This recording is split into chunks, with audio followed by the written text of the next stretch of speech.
నమస్కారం. మనీ మాటలో మాట్లాడుతున్నందుకు చాలా సంతోషంగా ఉన్నాను. ఇవాళ గోల్డ్ ఎందుకు కొంచెం పెరిగింది. ఇన్‌ఫాక్ట్ రేపు కొంచెం ఎక్కడ పెరుగుతుందని అనుకుంటాం. ఎందుకంటే 4400 డిసైడబుల్ ప్రాసెస్ చేసింది.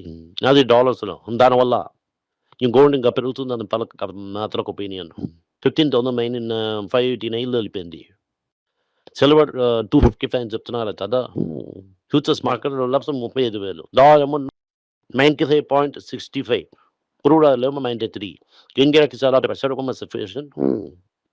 లుకింగ్ రష్యన్ మీద శాంక్షన్స్ పెరిగిపోయిందంటే ఇంకా ప్రెషర్ ఇంకా ఎక్కువ పెరుగుతుంది. చాలా ప్రెషర్ ఉంటుంది. మంత్ ఆఫ్ బెంచ్ చూసామంటే ఇవాళ న్యూట 32 పాయింట్లు లిఫ్ట్ పడి 25,211 కొట్టేసింది. సో ఇది ఒక పెద్ద ప్రెషర్ పాయింట్. 24,000 పడిందంటే మళ్ళీ 23,500లోకి వెళ్ళిపోతుంది. ఆ బ్యాండ్‌లోనే ఉంటుంది. మనకు ఇండిపెండెన్స్ డే ఉండడం వల్ల మార్కెట్ కూడా ఇలా ఇక్కడే ఉంది. పెద్దది రిటర్న్ ఎక్కలేదు. దానికి 230 పాయింట్స్ దెబ్బ. Pharma mild positive. నాకు మైల్డ్ పాజిటివ్. మిగతాదంతా నెగెటివ్. స్టాక్ రొటేషన్ చేస్తాను. ఒక రోజుకి ఒక కౌంటర్ వేస్తున్నారు. ఒక ఇన్ఫోసిస్ 2 రోజులు 2% పడింది. ఇవాళ కూడా రెండో రోజు కూడా 22% పడింది. డివిషన్ 1.5% పెరిగింది. అలాగే టెక్ మహీంద్రా అండ్ విప్రో ఏమో 1.5% పడింది. Gold ETF world wide India మొత్తం కాదు. 4వ వారం కంటిన్యూస్ ఇన్‌ఫ్లో వస్తున్నది. సెంట్రల్ బ్యాంక్స్ గోల్డ్ కొంటున్నారు. ఇండియాలో నుంచి చైనా మాత్రం $11 బిలియన్ గోల్డ్ కొన్నారు. యూకేలో $1.3 బిలియన్ గోల్డ్ కొన్నారు. జపాన్ తనకు సెకండ్ క్వార్టర్ గోల్డ్ 1.1కి వచ్చింది. ఆన్ యాన్యువలైజ్ బేసిస్‌లో ఇంకా 2% ఎదురు చూసారు. ఇది ఇన్ఫ్లేషన్ ఇంత రియల్ గ్రోత్.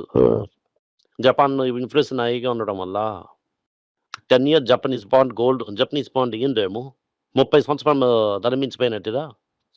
అంటే 1996 ముందు ఉన్న పీరియడ్‌లో మాక్సిమం పీపుల్ నీ చావని చూసిన వాళ్ళంతా పుట్టకపోయి ఉంటారు. లేదా అందులో జస్ట్ ఇదయ్యి కొంచెం రోల్ అయ్యుంటది. ఇది మనిషి దేవుడు కనిపించిన లెవెల్. అది మార్కెట్‌లో ప్రెషర్ పెంచుతూనే ఉంది. సో, జపాన్ రేట్ ఇంక్రీజ్ చేశారంటే అమెరికాకి ప్రెషర్ వస్తుంది. నెక్స్ట్ అవుతున్నది. టాప్ 1000 స్టాక్స్ మనీ 600 స్టాక్స్ ఏమో నెగెటివ్ ట్రేడింగ్. మిగతా మానుముందు స్టాక్స్ మాత్రం పాజిటివ్ రిటర్న్ ఇస్తుంది. ఇది ఫుల్లీ పాజిటివ్ అని చెప్పలేదు నేను. 2026 ఫస్ట్ జనవరిలోని ఇవాళ వరకు చూసి అంతా 60% ఖాళీ. దీంతో వర్స్ట్ స్మాల్ క్యాప్. కానీ ఇంకా అందరేమో స్మాల్ క్యాప్‌లని డబ్బులేస్తున్నారు. 70% కింద పడిపోయిన స్టాక్స్ కూడా ఉన్నాయి. నిఫ్టీ తర్వాత స్మాల్ క్యాప్ ఇండెక్స్ ఏమో పీక్ నుంచి 10% కింద పడింది. స్మాల్ క్యాప్ 250 ఇండెక్స్ ఏమో 25 tens small earnings and forward earnings trade అవుతుందని. అలాగంటే 22.3 గేమ్స్ ఏమో 2 ట్రేడ్ అవుతుంది. ఇదేమో లాస్ట్ 10 ఇయర్ యావరేజ్ తర్వాత చాలా ఎక్కువ. ఇది మార్కెట్ కరెక్షన్‌కి రైప్‌గా ఉంటుందమ్మా. మ్యూచువల్ ఫండ్ ఇన్వెస్టర్ దెబ్బతా ఉంటారు. ఎఫ్‌సిఎన్ఆర్‌లో పెద్ద బోల్. ఎఫ్‌సిఎన్ఆర్‌ను ఎడ్జ్‌గా వస్తుంది తీసుకుంటాం. హార్వెస్ట్ అవుతారు చేంజే లేదు. ఇది ధర్మ సత్యం.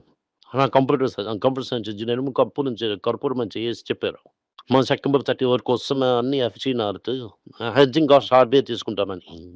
అది $50 బిలియన్ దాటగానే టక్కన బెల్ట్ ఏసారు. హరే రామ అని మాట్లాడుతున్నట్టుగా బెల్ట్ కొట్టి ఇంక జీమెయిల్ లేదని చెప్పి $14 చెప్పేసారు. ఇదేంటంటే డిమానిటైజేషన్ మార్చొచ్చు అని చెప్పి డిసెంబర్ 30న ఓపెన్ బెల్ట్ కొట్టినట్టుగా రివర్స్ కొట్టినట్టుగా ఇవే లాంచ్ చేశారు. ఈ రివర్స్ దెబ్బ హిట్ దేనివల్ల ఇస్తుందంటే రిజర్వ్ బ్యాంక్ ఇండియా గవర్నమెంట్ చూసి బాండ్ మార్కెట్ డిసైడ్ అవుతుంది. ఇంటర్నేషనల్ మార్కెట్ ఎంతో బాండ్ మనం కొనాలంటే రిజర్వ్ బ్యాంక్ క్రెడిట్ వర్తీగా ఉండాలి. ఇలా బెల్ట్ కొట్టారండి. అందులో క్రెడిబిలిటీ క్వెషన్‌లో వస్తుంది. చాలామంది అడుగుతున్నారు. ఇమ్మీడియేట్ ఆర్‌బీఐ అనౌన్స్ చేసిన తర్వాత బాండ్ ఈల్డ్ గుప్పుమని పెరిగిపోయింది.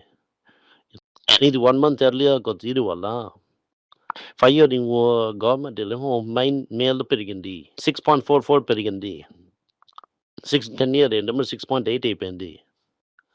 $50 బిలియన్ వచ్చిన తర్వాత కూడా మళ్ళీ మనీ దెబ్బ తగులుతుంది. గోల్డ్‌మాన్ సాక్స్ ఏం చెప్తున్నారంటే మార్కెట్ హాకీసా ఉంది. ఫ్రెడ్ రేట్ ఇస్తారని. నేను కాంట్రారియం కాల్ తీసుకుంటున్నా. దానిలోని అమెరికన్ ఎకానమీ రెసిస్టెంట్ రావడం వల్ల రేట్ హైక్ చేయడు. అలాగని గోల్డ్‌మాన్ సాక్స్ ఫీల్ చేస్తున్నారు. టాటా సన్స్ బోర్డ్‌లో చాలా డైరెక్ట్‌గా ఏం చెప్తున్నారంటే మనం చంద్రశేఖర్‌తో మాట్లాడతాం. అతన్ని రీకన్సిడర్ చేయమని చెప్తాం. అలాగని చెప్తున్నారు.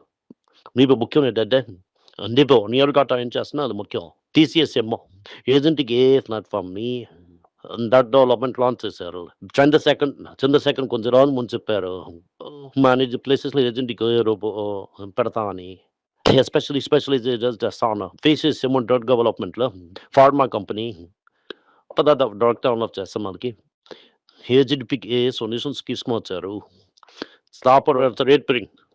6 మాసం అయ్యి సప్లై వ్యాపారం మొన్న పెరిగింది. 14,310 పర్ టన్. ఇండస్ట్రీకి కాపర్ చాలా ముఖ్యం. వైర్ నుంచి అన్నీ కాపర్ నుంచి చేస్తారు. మీరు వల్ల ప్రపంచ జనక నిత్యావసర రేట్లు పెరుగుతాయి. ఇండియాలో కూడా నిత్యావసర రేట్లు పెరుగుతాయి. ఐకేసీసీ 2% పడింది. 52 వీట్ లో అయింది. మార్కెట్ నెరోస్‌గానే ఉంది. దీనివల్ల దీనివల్ల ఎందువల్ల నార్వ్ సెన్సిటివ్ మార్కెట్ వీళ్ళ మీద కాంపెన్సేట్ చేయడం అవ్వదో అని. మీరు ఐటీసీ హిస్టరీ ఏమో చూసింటారు. 2002లో హాసిగా బ్రాండ్ లాంచ్ చేశారు. హాస్పి అది బ్రాండ్ లాంచ్ చేసి 20 సంవత్సరాలు అయిపోయింది. వాళ్ళకి ఈ హాల్‌కి ఏజెన్సీ ఈ రోజు వస్తుందని. దానివల్ల దీనికని భయపడ్డారండి. స్టాక్‌లో ఉండడం అవ్వదు. ITC largest paper company. Largest agriculture exporter. Okay. India's largest package food maker. 40% of ITs voters ఉంచారు. దీనివల్ల దీంతో చూసి భయపడడం అర్థం లేదు. సన్‌ఫర్డ్ మాకి వెర్డిక్ట్ ఫేవరబుల్ వచ్చింది. యాంటీస్టేటిక్ ఇన్ఫ్లేషన్ అమెరికాలోని. దీనివల్ల ముందొచ్చే జడ్జ్‌మెంట్ మే బై ది దీంట్లో పెరగటాన హ్యాండ్రిక్‌ల శ్రమ మిగతా వాళ్ళు బిజినెస్‌లో ప్రాక్టీస్ చేయకుండా ఉండడానికని.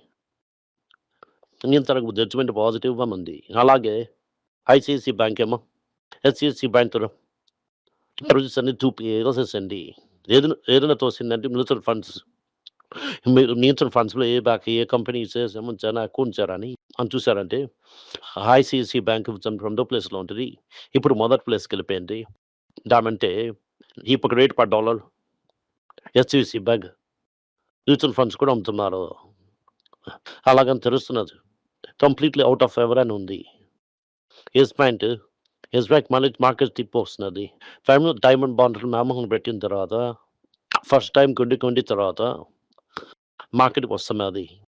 3 ఇయర్ డాలర్ బాండ్ లాంచ్ చేశారు. ఇది ఎలాంటి సబ్స్క్రైబ్ అవుతుందో చూద్దాం. ఏ రేటు ఇంట్రెస్ట్ సబ్స్క్రైబ్ అవుతుందో చూద్దాం.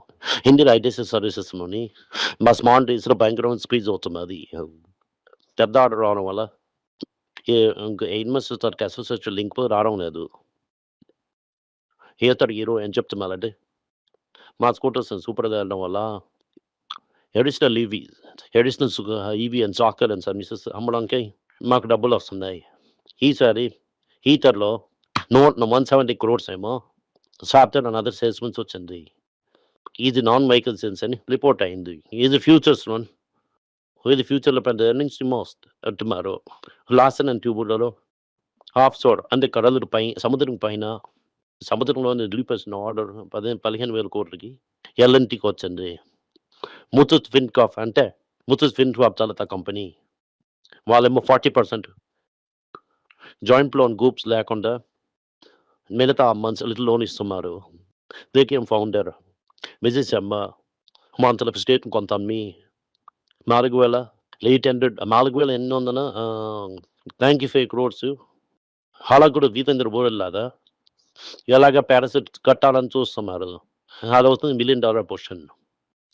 సో ప్రమోటర్ అమ్ముతున్నప్పుడు మ్యూచువల్ ఫండ్స్‌లో పేటీఎం కొన్నారు అనేది అవసరం అవ్వాల్సింది ఇతరులకు ప్రాబ్లమ్. Thank you. నమస్కారం.